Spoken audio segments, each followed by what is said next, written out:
विद्यार्थियों, आज हम देखने जा रहे हैं अपने चैप्टर 3 सेमीकंडक्टर्स और पीएन जंक्शंस में कि किस प्रकार से हम पी और एन टाइप के लिए चार्ज डेंसिटीज़ के मान निकालते हैं और पोजीशन ऑफ फर्मी लेवल निकालते हैं। पिछले लेक्चर में हमने देखा था कि किस प्रकार से हम होल डेंसिटी निकालते हैं और इलेक्ट्रॉन डेंसिटी निकालते हैं, उसमें फर्मी लेवल की स्थिति निकालते हैं किसमें, नैज अर्धचालकों में। हमने सारा काम किसके लिए किया था, इंट्रिंसिक सेमीकंडक्टर्स के लिए किया था, नैज अर्धचालकों के लिए किया था। आज हम करने जा रहे हैं पी और एन टाइप सेमीकंडक्टर्स के लिए, यानी पिछली बार हमने नैज अर्धचालकों की बात की और इस बार हम बात कर रहे हैं अपद्रव्य अर्धचालकों की। और अपद्रव्य अर्धचालक दो प्रकार के, पी और एन।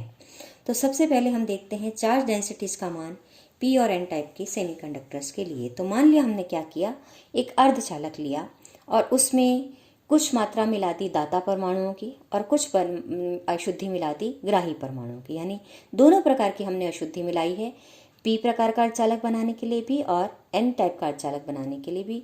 दोनों प्रकार की अशुद्धियां हमने उसमें डाली हैं। और अगर परमाणु तो भी अर्धचालक कैसा है, उदासीन है। तो उदासीन है तो हम क्या कह सकते हैं कि उसमें जो कुल धनावेश है वो कुल ऋणावेश के बराबर है। इसका मतलब तो कुल धनावेश कितना होगा, तो उस धनावेश को निकालने के लिए मान लिया हमने कि जो दाता परमाणुओं की संख्या है वो क्या है, Nd है, और ग्राही परमाणुओं की संख्या घनत्व कितना है, Na के बराबर है। और कमरे के ताप पर दाता और ग्राही परमाणु क्या होंगे, आयनित हो जाएंगे। और आयनित होंगे तो सीधी सी बात है कि जो दाता परमाणु है वो अपना इलेक्ट्रॉन देगा, और जब वो अपना इलेक्ट्रॉन देगा तो इस पर धनावेश आ जाएगा, यानी दाता परमाणु क्या बन जाएंगे, धनावेशित हो जाएंगे। और ग्राही परमाणु क्या करते हैं, उस इलेक्ट्रॉन को ग्रहण कर लेते हैं, और ग्रहण करते हैं इसलिए उन पे कौन सा आवेश आ जाएगा, ग्राही परमाणुओं पे ऋणावेश। तो जब आयनन हो जाएगा तो हमें ये ध्यान रखना है कि दाता परमाणुओं पर तो आएगा धनावेश और ग्राही परमाणुओं पर आएगा ऋणावेश। और साथ में क्या मुक्त होंगे, इलेक्ट्रॉन और होल, क्योंकि चालन हो रहा है, आयनन हो रहा है, तो इलेक्ट्रॉन और होल पेयर भी जनरेट होंगे। तो विद्युतीय रूप से अगर हमारे पास अर्धचालक उदासीन है तो कुल धनावेश ऋणावेश बराबर होने के लिए जरूरी है कि Nd प्लस पी का मान क्या हो, Na प्लस एन के बराबर हो। यहाँ पर आप ध्यान रखें कि जो पी क्या है वो होल संख्या घनत्व है और एन क्या है, इलेक्ट्रॉन संख्या घनत्व है। इलेक्ट्रॉन पे कौन सा आवेश होता है, ऋणावेश। ग्राही परमाणु पे कौन सा आवेश है, ऋणावेश। इसलिए ये हो गया कुल ऋणावेश अर्धचालक का। अब पी क्या है, होल संख्या घनत्व है। होलों पे कौन सा आवेश माना जाता है, किसकी तरह वो व्यवहार करते हैं, धनावेश की तरह व्यवहार करते हैं। और जो दाता परमाणु है उन पे कौन सा आवेश आ जाएगा, क्योंकि वो अपना इलेक्ट्रॉन दे देते हैं इसलिए धनावेश। तो Nd प्लस पी कुल धनावेश हो गया अर्धचालक में, तो कुल धनावेश कुल ऋणावेश के बराबर है अगर अर्धचालक विद्युत रूप से उदासीन है तो। अब यहाँ पर एक बात ध्यान रखनी है हमें कि द्रव्य अनुपातिक क्रिया के नियम से हम जानते हैं इलेक्ट्रॉन और होलों की जो संख्या का गुणनफल है वो किसके बराबर होता है, Ni² के बराबर होता है। अब हम बात करते हैं एन प्रकार के अर्धचालक की। तो जब एन प्रकार का अर्धचालक होता है उसमें ग्राही अशुद्धि नहीं मिलाई जाती है, इसलिए Na का मान क्या हो जाएगा, क्योंकि यहाँ हमने दोनों ही अशुद्धियों के लिए काम किया था कि अर्धचालक में हमने दोनों ही अशुद्धियाँ मिला रखी थी, ग्राही अशुद्धियाँ भी और आपके पास दाता अशुद्धियाँ भी। तो यहाँ से चूंकि मैं एन प्रकार के अर्धचालक की बात कर रही हूँ इसलिए Na का मान हो जाएगा 0। जब Na का मान 0 है और एन प्रकार के अर्धचालक में मैं जानती हूँ कि जो बहुसंख्यक वाहक है वो इलेक्ट्रॉन है और अल्पसंख्यक वाहक होल है, इसलिए N is much greater than P होगा। तो इस स्थिति में यहाँ पर अगर मैं इसको रखती हूँ तो N की तुलना में P को मैंने हटा दिया है, Na 0 हो गया है। इसलिए जो Nn यहाँ मैंने अब इसको दिखा दिया है कि N टाइप में इलेक्ट्रॉनों की संख्या किसके बराबर हो जाएगी, लगभग Nd के बराबर हो जाएगी। क्यों, क्योंकि आपके पास Na का मान 0 है और P को मैं नेग्लेक्ट कर सकती हूँ, इसलिए N प्रकार के अर्धचालक में जो इलेक्ट्रॉनों की संख्या है वो दाता परमाणुओं की संख्या के लगभग बराबर हो जाएगी। और यहाँ पर जब द्रव्य अनुपातिक क्रिया का नियम मैं लगाती हूँ N प्रकार के अर्धचालक में तो मैं क्या लिख सकती हूँ, इलेक्ट्रॉनों की संख्या N प्रकार के अर्धचालक में और N प्रकार के अर्धचालक में होलों की संख्या का गुणनफल किसके बराबर होगा, Na² के बराबर होगा। इसलिए जो अल्पसंख्यक वाहकों को यानी इलेक्ट्रॉनों का जो घनत्व n प्रकार में होगा, होलों का जो घनत्व n प्रकार में होगा वो किसके बराबर होगा, Na²/Nn के बराबर होगा। और इलेक्ट्रॉनों की संख्या मुझे n प्रकार में पता है, मैंने अभी भी निकाली है, Nd के बराबर है। इसलिए होलों की संख्या जो n प्रकार में हो जाएगी, संख्या घनत्व हो जाएगा Ni²/Nd के बराबर। तो इस प्रकार से n प्रकार के अर्धचालक में मुझे इलेक्ट्रॉन संख्या घनत्व भी पता है और होल संख्या घनत्व भी पता है। इसी प्रकार अगर मैं पी प्रकार के चालक के लिए काम करूंगी तो पी प्रकार के चालक के लिए मैं जानती हूँ कि उसमें मैं दाता अशुद्धियाँ नहीं मिला, उसमें जो पी प्रकार के जब मैं अर्धचालक बनाती हूँ तो मैं उसमें दाता अशुद्धियाँ नहीं मिलाती हूँ और बहुसंख्यक वाहक होल होने की वजह से वो अल्पसंख्यक इलेक्ट्रॉनों से बहुत अधिक होंगे। इसलिए आपके पास हम ये कह सकते हैं कि जो होल संख्या घनत्व है पी प्रकार में वो किसके बराबर हो जाएगा, Na के बराबर। क्यों? क्योंकि यहाँ अगर मैं देखूँ तो मैंने Nd को 0 कर दिया है और इलेक्ट्रॉन संख्या घनत्व नगण्य है, इसलिए पी का मान किसके बराबर आ जाएगा, Na के बराबर आ जाएगा। तो ये है आपके पास होलों की संख्या पी प्रकार में किसके बराबर होती है, ग्राही अशुद्धि परमाणु संख्या घनत्व के बराबर होती है। अब पुनः हम इसके लिए द्रव्यानुपातिक क्रिया का नियम लगाते हैं। तो होलों का संख्या घनत्व, इलेक्ट्रॉनों का संख्या घनत्व किसके लिए, पी प्रकार के लिए किसके बराबर होगा, Na² के बराबर। इसलिए हो इलेक्ट्रॉन संख्या घनत्व जो पी प्रकार में होगा वो कितना हो जाएगा, Na² अपॉन होल संख्या घनत्व के बराबर। तो इसलिए मैं अब जानती हूँ कि पी प्रकार के अर्धचालकों के लिए होल संख्या घनत्व कितना होगा, Na के बराबर, और इलेक्ट्रॉन संख्या घनत्व कितना होगा, लगभग Na² अपॉन Na के बराबर होगा। अब यहाँ पर अब हम फर्मी लेवल की स्थिति निकालना चाहते हैं N और P प्रकार के सेमीकंडक्टर्स के लिए। तो N टाइप के अर्धचालक के मुझे पता चल चुका है कि Nn का मान क्या है, Nd के बराबर है। और Nn का मान मैंने अपने पिछले लेक्चर में मैं निकाल चुकी हूँ कि आपके पास जो इलेक्ट्रॉन संख्या घनत्व है वो किसके बराबर होगा, Nc exponential E minus EF upon KBT के बराबर होगा, EC minus EF upon KBT के बराबर होगा। और यहाँ मैंने एक सबस्क्रिप्ट N और जोड़ दिया है ये बताने के लिए कि यहाँ हम किसके लिए काम कर रहे हैं, N प्रकार के अर्धचालक के लिए काम कर रहे हैं। इसलिए इलेक्ट्रॉन संख्या घनत्व जो नेज में मैंने निकाला था उसको मैंने किससे रिप्लेस कर दिया है, N टाइप में जो भी आपके पास कंडक्शन बैंड की स्थिति, एनर्जी लेवल है, कंडक्शन बैंड में जो भी फर्मी लेवल की स्थिति है N प्रकार में, उससे मैंने रिप्लेस कर दिया है। यानी यहाँ पर EC है कंडक्शन बैंड के लिए, EF था फर्मी लेवल ऊर्जा के लिए, लेकिन ये कंडक्शन बैंड की जो स्थिति है किसमें, N प्रकार में, ये फर्मी लेवल की स्थिति किस में है, N प्रकार के अर्धचालक में है, वो हमें निकालनी है। इसलिए हम इसको निकालना यहाँ इससे हमने सब्स्टिट्यूट किया है, क्योंकि हमारे पास जो फॉर्मूला था वो था N = NC exponential minus E minus EF, EC minus EF upon KBT के बराबर मेरे पास ये फॉर्मूला था। अब इसकी बजाय मैंने सिर्फ इतना सा चेंज किया है कि EC को ECN कर दिया है और EF को EFN कर दिया है। तो इसलिए ND का मान किसके बराबर हो गया, NC exponential minus ECN minus EFN upon KBT के बराबर, या फिर NC अपॉन ND में निकालूंगी तो ये टर्म इधर आ जाएगी, तो ये हो जाएगी exponential ECN minus EF upon KBT, यानी माइनस की बजाय प्लस की हो गई। अब मैं एक्सपोनेंशियल का इन्वर्स फंक्शन लेती हूँ तो ये मुझे मालूम है उसका इन्वर्स फंक्शन ln होता है। तो दोनों तरफ जब मैं ln लेती हूँ तो इसका ln हट जाता है, तो ये बन जाता है, इसको मैंने इधर लिख लिया है, ECN minus EF upon KBT is equal to ln NC upon ND के बराबर। अब यहाँ से मैं इसको सॉल्व करती हूँ तो मुझे साफ दिख रहा है कि ये मान, अगर KBT को मैं यहाँ गुणा कर दूंगी तो ECN minus EFN is equal to KBT ln NC upon ND हो जाएगा, और उससे मैं EFN का मान निकाल सकती हूँ। EFN को इधर ले जाऊँगी, इसको इधर ले जाऊँगी, यानी लेफ्ट राइट चेंज करूँगी तो दोनों प्लस के हो जाएंगे। तो मेरे पास फर्मी लेवल की स्थिति आ जाएगी N टाइप में, क्या मिलता है मुझे, ECN plus KBT ln NC upon ND के बराबर।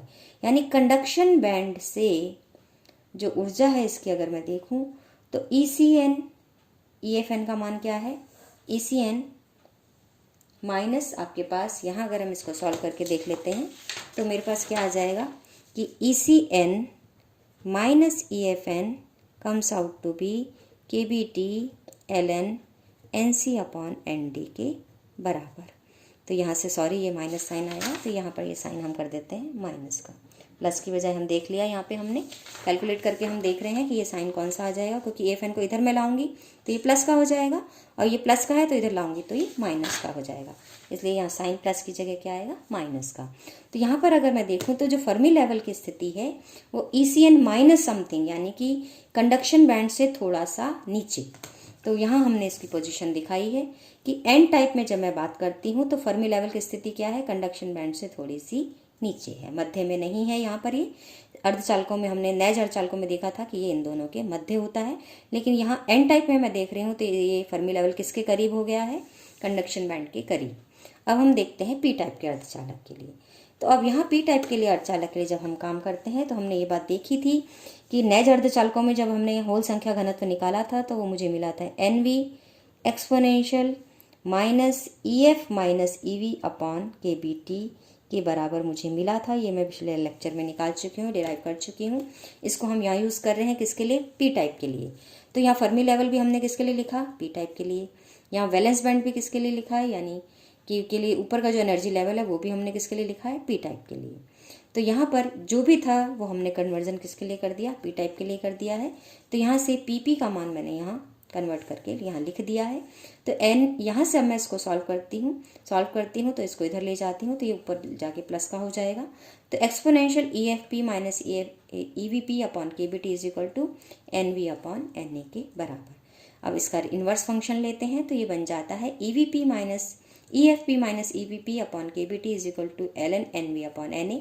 अब मैं इसको सॉल्व करूँगी तो आप हमें साफ दिख रहा है कि EFP minus EVP is equal to KBT ln NV upon NA।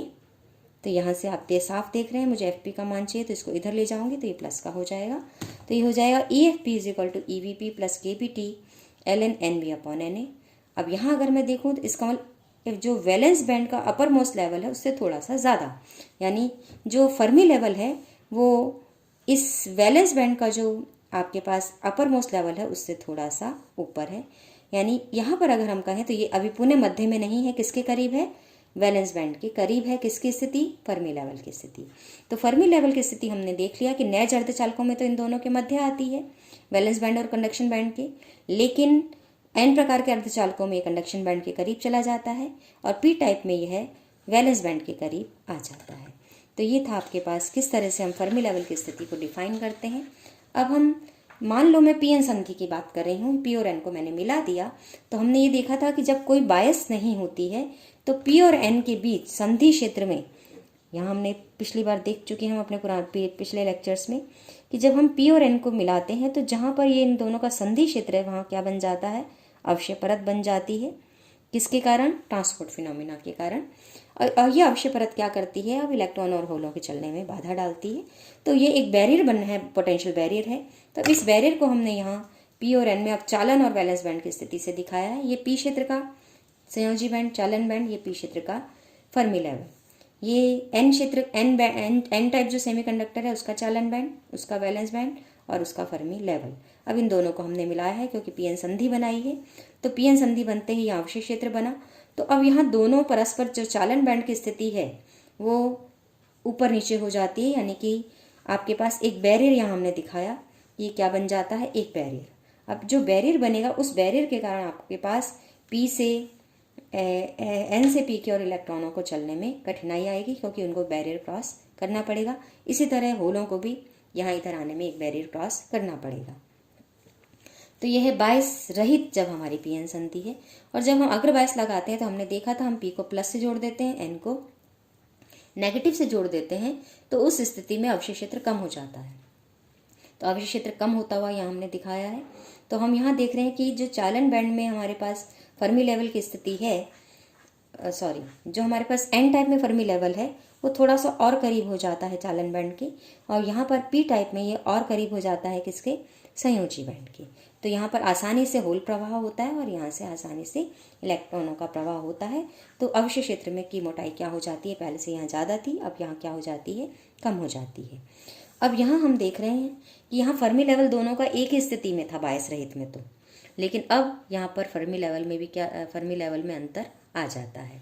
अब पक्ष बायस की मैं बात करती हूँ तो पक्ष बायस में हम अवक्षय परत बढ़ जाती है और बढ़ने से ये जो VB क्षेत्र है ये अग्र बायस की अपेक्षा और ये बिना बायस की अपेक्षा बहुत अधिक हो जाता है। तो फर्मी लेवल की स्थिति हमें इस तरह से देखने को मिलती है कि यहाँ पर ये थोड़ा सा दूर हो जाता है संयोजी बैंड से और यहाँ पर ये चालन बैंड से और दूर हो गया है।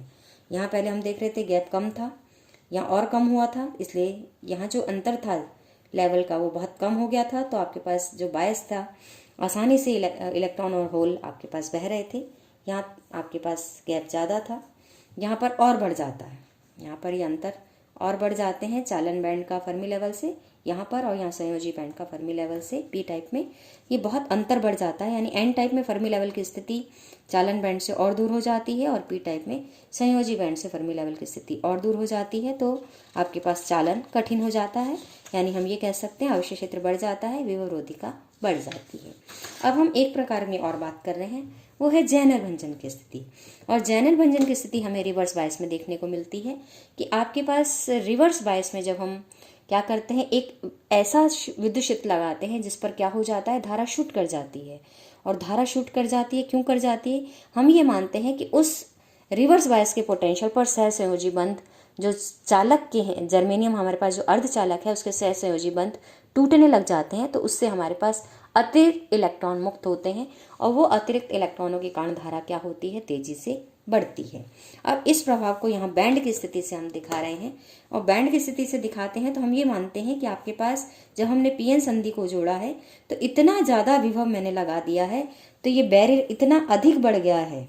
यहाँ पर ये जो बैरियर पोटेंशियल था, विभवरोधिका थी दोनों के मध्य, पी और एन के मध्य, ये इतनी अधिक बढ़ जाती है कि आपके पास पी टाइप का जो संयोजी बैंड है वो चालन एन टाइप के चालन बैंड के सामने आ जाता है। और सामने आ जाता है तो एक क्वांटम इफेक्ट हम यहाँ कहते हैं सुरंगन प्रभाव। तो इलेक्ट्रॉन क्या करते हैं कि सुरंग बनाकर इस संयोजी बैंड से कहाँ चले जाते हैं, चालन बैंड में चले जाते हैं। और चले जाते हैं तो क्या हो जाता है, धारा तेजी से बढ़ती है। तो हम यहाँ इसको जो समझ सकते हैं, इस कि धारा जेनर डायोड में अचानक से क्यों बढ़ी है, इसको हम एक क्वांटम इफेक्ट कहलाता है ये, जिसे हम कहते हैं टनलिंग इफेक्ट। उसके द्वारा हम इसको समझ सकते हैं, किसको, जेनर भंजन की स्थिति को। अब यहाँ बात हमें ध्यान रखनी है कि हम जब ये जेनर भंजन की बात कर रहे हैं तो हम ये बात कर रहे हैं रिवर्स बायस में, और ये एक निश्चित वोल्टा पर ही होता है जिस पर कि धारा क्या कर जाती है, शूट कर जाती है। और अग्र बायस में जब हम वोल्टा बढ़ाते हैं तो हमें कौन सा भंजन देखने को मिलता है, एवलांच भंजन देखने को मिलता है। और उसमें क्यूमुलेटिव इफेक्ट होता है कि जो संयोजी बंध से इलेक्ट्रॉन निकलते हैं वो आगे और इलेक्ट्रॉनों को तोड़ने में सक्षम हो जाते हैं, बंधों को तोड़ने में सक्षम हो जाते हैं और उन बंधों से इलेक्ट्रॉनों को मुक्त करने में सक्षम होते हैं। तो वो एवलांच ब्रेकडाउन होता है जिसमें डायोड खराब हो जाता है। लेकिन जेनर भंजन की स्थिति में हम डायोड को यूज़ करते हैं, और किसकी तरह यूज़ करते हैं, वोल्टा नियामक की तरह हम इसको उस स्थिति में यूज़ करते हैं। वो हम अगले अध्याय में पढ़ेंगे कि हम इसको वोल्टा नियामक की तरह किस तरह यूज़ करते हैं। धन्यवाद।